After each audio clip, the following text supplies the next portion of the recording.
Hello, everybody. My name is Cade Young, and this is my DDM project. I kind of came up with my own scenario. I'm just going to read through the scenario and I'm going to discuss how I went about it. My scenario: a manufacturing firm, Plushy Inc., is building a new plant in order to increase production quantity. My bad. The firm has a special deal with Diesel Service and Supply, where they are going to give Plushy Inc. a discount on all diesel generators. Plushy Inc. needs around 100 kilowatts an hour for the plant, but there are some drawbacks to all this. 1. Diesel Service and Supply will only supply one of each generator. 2. The plant only has room for 3 generators. 3. The price of use per hour has to be under $40. And also, Plushy's not worried about the overhead cost of the generators. And also 4. Plushy has to buy 3 generators in order to keep the discount. So basically, right, the data, this first table right here, well, I guess I'll jump over to my Excel sheet now.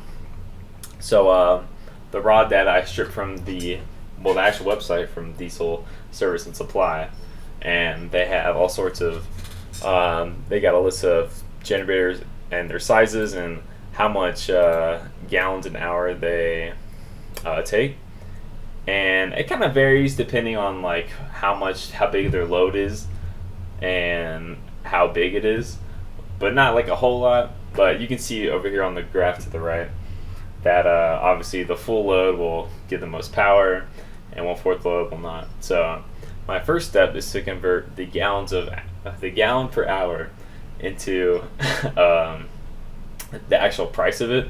So 0.6 of a gallon would be $3 because a gallon of diesel costs around $5. So that's just math.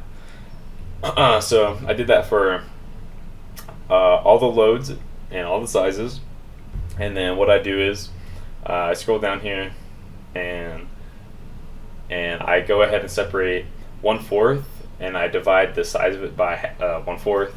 Same thing with 1/2. Same thing with 3/4, and the size full is, I just keep that the same.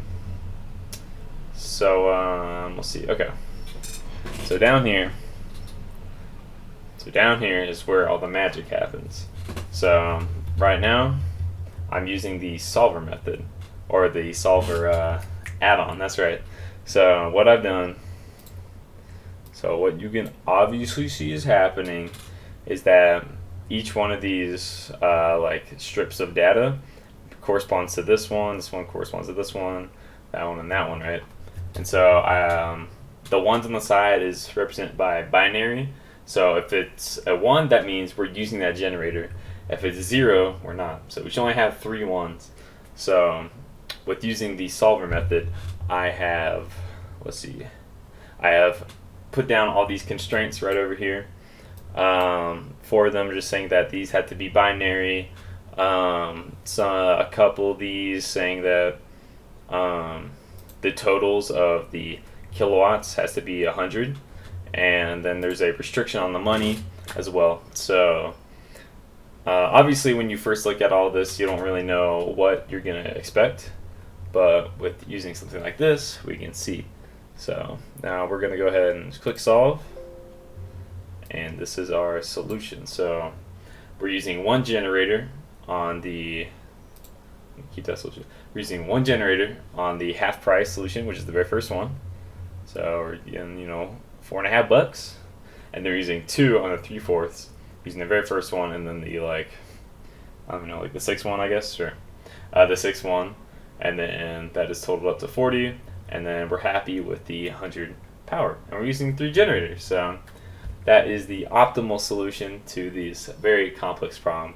It took a while for me to get this all down, but yeah, I don't think there's anything else. Yeah, so that is it. So now y'all know how to optimize generating within manufacturing plants. So you're welcome.